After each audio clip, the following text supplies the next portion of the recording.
Hey everyone, it's me. I'm Roberto. This is going to be a bit of a different video from what I usually do. Usually I post videos of me doing a little bit of this, a little bit of this. But today I'm going to be doing a mix walkthrough. I took the title track off my EP Visionary, which was released under the project name The Halcyon Effect. This is, as you can probably tell, is totally unscripted, so I have no idea what I'm doing. So yeah, I better get into the video. First things first, I'm gonna just show you a few excerpts from the track that exemplify the, I guess, three main tones that I'm gonna be talking about here, which are just a basic rhythm, lead, and clean. So the rhythm sounds like this.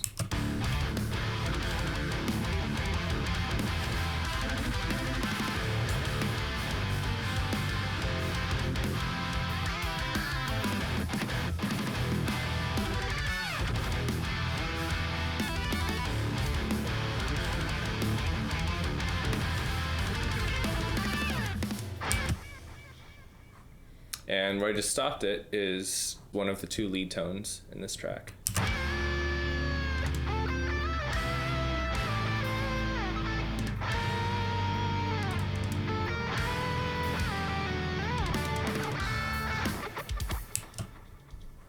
And then we have one of the two clean tones that I'm using in this, or one of the several clean tones that I'm using in this song. This one's my favorite.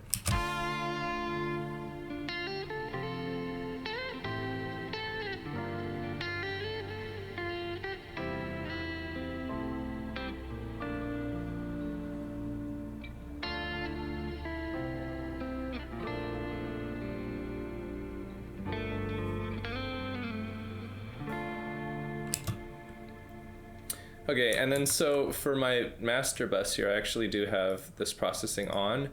It's nothing that's like really altering or coloring the sound in any sort of drastic way. These are just sort of like, this is really just a basic like signal chain that I like to generally apply when I'm mixing any track. So first I have the J37 stereo from Waves, which is just like this tape module, like modeling plugin. It just adds a little bit of mid-range definition that I like, so I have that on. And then I have Pro C2 just as a master bus compressor. Pro MB, which is a multiband compressor, is just sort of attenuating some of these frequency ranges. Again, not doing anything too drastic, but just sort of attenuating a little bit when needed. And then I have this just like slight high and low shelf Pro Q, which is also not like a super colorful EQ. It just sort of, I don't know, I thought it sounded good. And then I have Isotope Ozone 7 Maximizer as a mastering limiter, so you can just see what my settings are. Most of the stuff is just adjusted to my personal preference. So let's get into the rhythm tone first, since I know that's probably what most people are curious about.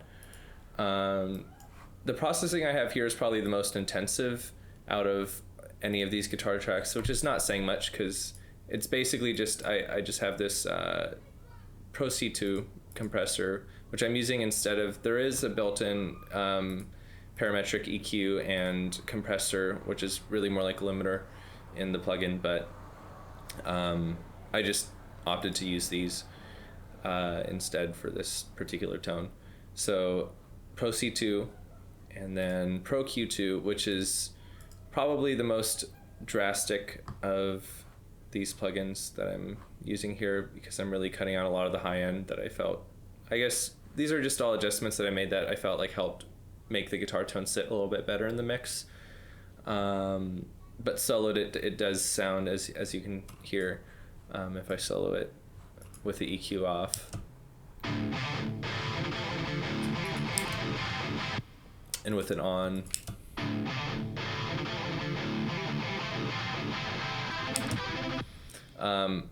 But in the context of the full mix, the difference really is like subtle, and it, as I said, helps the tone sit better in the mix, so that's why I made these adjustments.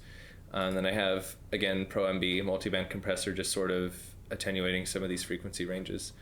But I'll get into the processing I have actually in the plugin. I'm using the precision drive to like color the tone a lot, actually. I'll show you with it off. It's very dry, sort of flubby. Not a great rhythm sound. with it on,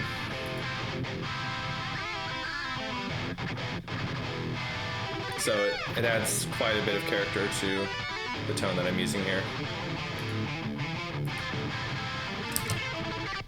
For my settings, these are all just like adjusted to personal preference. The drive is really adding quite a bit of saturation to the signal. Gate isn't too crazy here. Attack is set to 2 just to add a little bit more emphasis on the transients of the picking. Bright knob is a little turned up. Volume knob is up just by a bit. So you can see I have the gain on the amp really low, which is why it's so dry without the precision drive. But yeah, I just thought it sounded good for this, so that's why I dialed it in that way. For these parameters here, the EQ is just, again, adjusted to taste. I boosted the mids a little bit and rolled off a bit of low and high end. For character, the tight knob is all the way up, which is sort of like, I guess, dynamic control, or it's like a multi-band compressor specific to this amp that works really well with it and really tightens up the sound. To compensate for how high I have this, I added a little bit of saturation here, and then turn up the per, which is like the low end response. I just adjusted it here to personal taste just because I like the way it sounded here with some of the like chugging and like palm muted passages. The presence, the range knob here is going to adjust, it's like a frequency sweep, so it adjusts like what area of the high end you want to add presence to. Harmonics I really didn't add that much. It can get out of hand pretty quickly. Tone can turn really bright. But it can be really useful to have, just depending on what the context is. But for this tone, I didn't add too much, and also not too much compression. For the cab, actually, I'm using a different impulse response. You can see there's these various other cabinet models that the plugin already has, as well as various models of these mics. You have a condenser, 421 to 57, and then a Royer 121. I used this particular impulse response here just because I was trying to match the original tone that I used for this track as closely as I could, and I found that this one did the best job at that. So it's from the free Catharsis Fredman impulse pack, which you can pretty much find anywhere online if you look it up. It's really popular. And then, as I said, yeah, so from here on out, the effects, I'm not really adding any effects here, although you will see, like with my clean and lead tones, I'm doing some other stuff there. Parametric EQ and compressor are off because I have my compression and EQ here. So once again, this is just the plugin.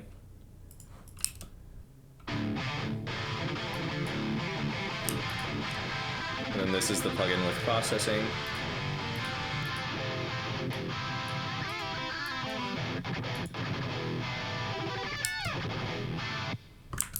So there you have your rhythm tone. For my lead, I will show you this one first, since that's the one that you've heard. On this track, I'm actually not using anything but the plugin. So kind of the opposite of the rhythm processing that I just showed you. Precision drive here isn't really coloring the tone that much, just sort of tightening it up a little bit and just adding a little bit of brightness, a little character to it. And I've also got a gate, which helps a lot. Compression is a lot higher on this one. I didn't add any harmonics because I do personally prefer like a darker lead sound. I didn't mess with the EQ. I turned the tight and saturation knobs all the way up, and then no per for this. And here I'm just using the JST matched cab impulse response here. Sounds good. Now for my effects, I have this delay here, which is set to quarter notes in relation to the BPM of the song. I'm using the tape delay model, I believe, yeah. It's pretty low in the mix, but it sort of helps the lead tone fit in a little bit better. You do have this pre and post toggle, which is cool. So if you're looking to do some like kind of washy, like ambient tones, maybe you'd put it pre, but I usually put it post, especially for my leads. The parametric EQ here is really just sort of rolling off the high end and the low end. So this is with it off, and this is with it on. Super simple again, just rolling off here at 50 hertz and 12.5. 12.5K, that is. And then I am using this compressor here to sort of limit the output.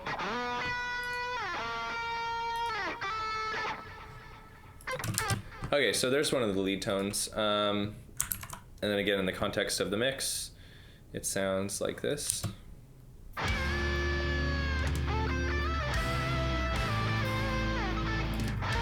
off. EQ on. Okay. The other lead tone that I have here is at the end of the song.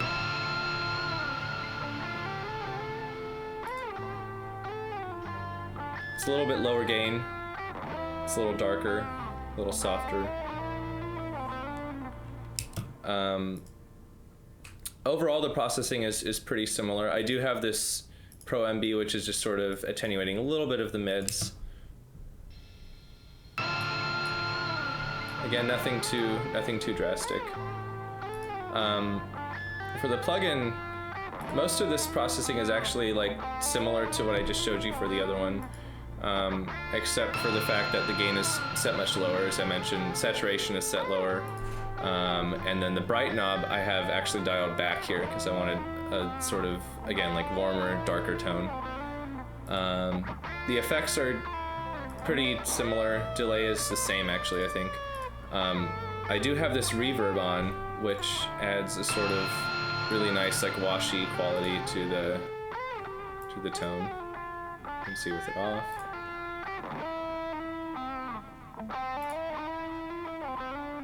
I do have the mix set pretty low, so it's really not adding too much, but I do quite like the way this reverb can color your tone, so I used it on this track. Again, the EQ here is just rolling off some of the high end. Here I actually set the high end roll off to frequency to 15K instead of 12.5K because the tone is already darker to start with, since again I have my bright knob rolled back pretty far on the precision drive, so didn't want to roll off too much high end, just enough. Compressor again, same deal as last time. One thing I do want to make note of, and you'll notice this on several of these tones, is I'm using this Ozone Amateur 2, which is a free plugin that you can get from iZotope. And I like using it to in its stereoized mode, which this is definitely not the application it was meant for, but I find that if I put it on my DI track, like before the amp, it actually, and you add a little bit of width to it, it can add a really sort of nice sort of spatial character to the track. So I'll toggle it on and off a few times so you can sort of hear the difference if you're using headphones.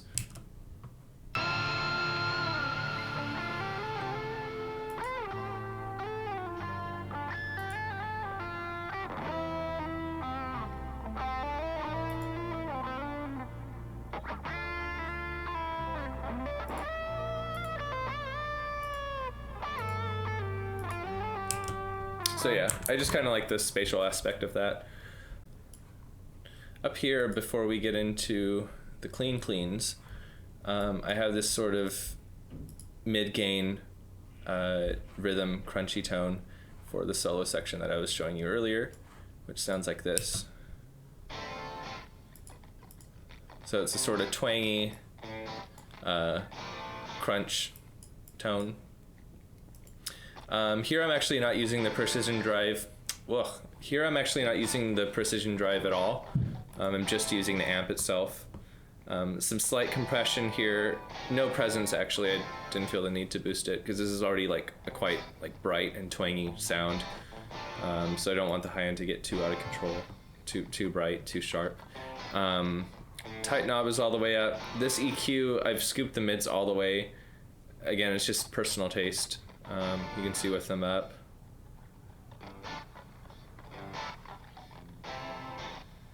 It just helped it fit in the mix a little bit better again, especially with the super mid-rangey lead tone that I was showing you that goes with this section. For For effects, I just have this chorus on, which again is adding a little bit of depth to the sound that I just liked. For the EQ, I'm really just sort of doing a high and low pass, and then notching out some of these frequencies here that kind of bothered me when I was listening to these tones in the mix. And then again, I am using this Ozone Amateur 2 plugin to add a little spatialization. So this is without. So just, yeah, it kind of adds this like phasey quality to it that I like. I don't know if it really makes that much of a difference, but it's a thing I've been really into lately. Moving on to our clean tones, we have this clean interlude, which I was showing you earlier.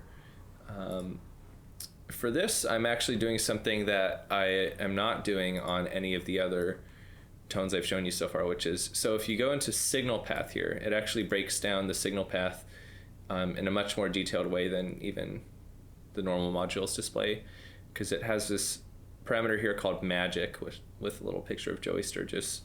And basically what this is doing, well, actually I don't really know what it's doing, but to my ears it sounds like it's adding sort of an EQ curve or sort of an EQ setting that's sort of been modeled after Misha's sound. So with it on, it sounds like this. With it off,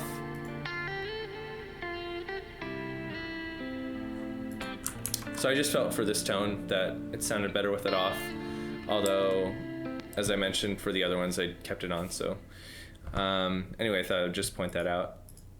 The processing is like really not too crazy on this. It's really basic, no precision drive obviously.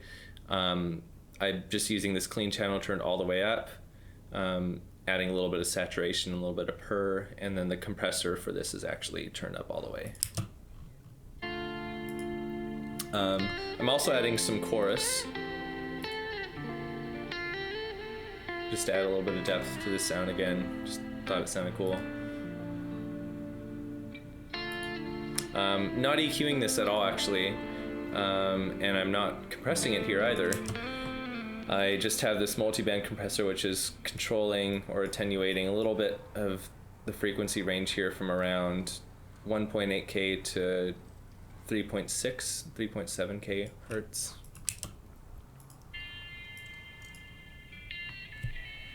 So it's that area. And then for the reverb, I'm actually using this Valhalla Shimmer plugin because I just love the way this thing sounds. It's like probably my favorite ambient reverb. You can see with it off. So that's really like, I would say 70% of this tone is this reverb.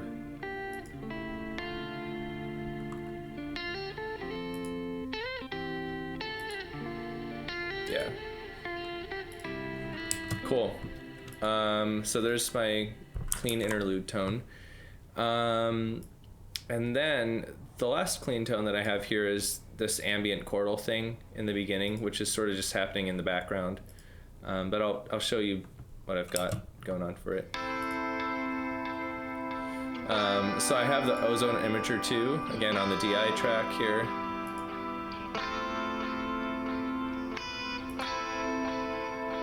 Just like adding a little stereo imaging.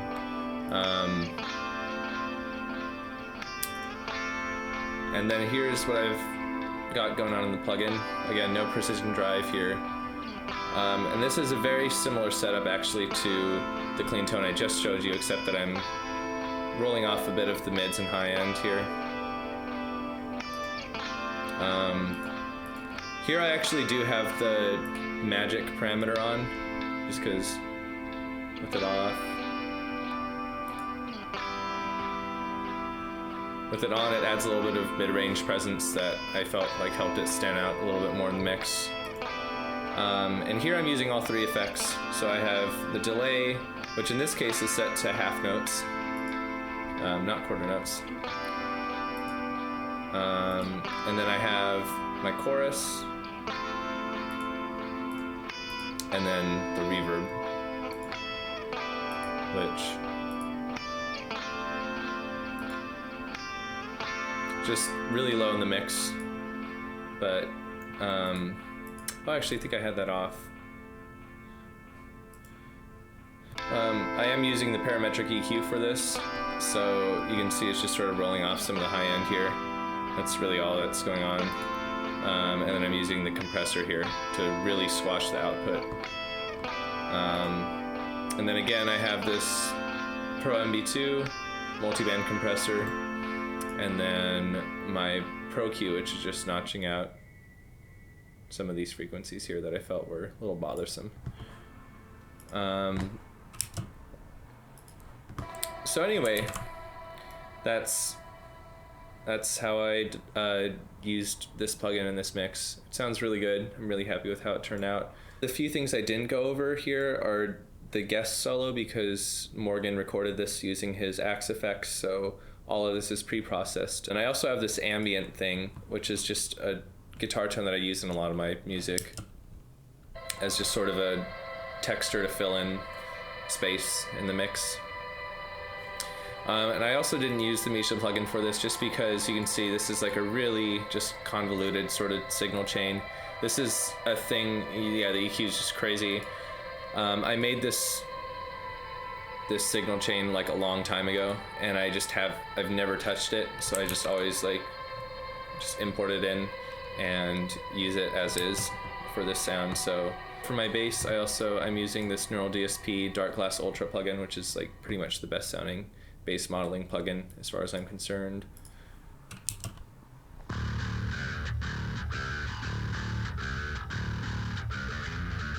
So obviously my bass playing is not that great, but tone is pretty great. And then for drums, I'm just using the original Get Good Drums Matt Halpern signature library, which sounds like this by itself.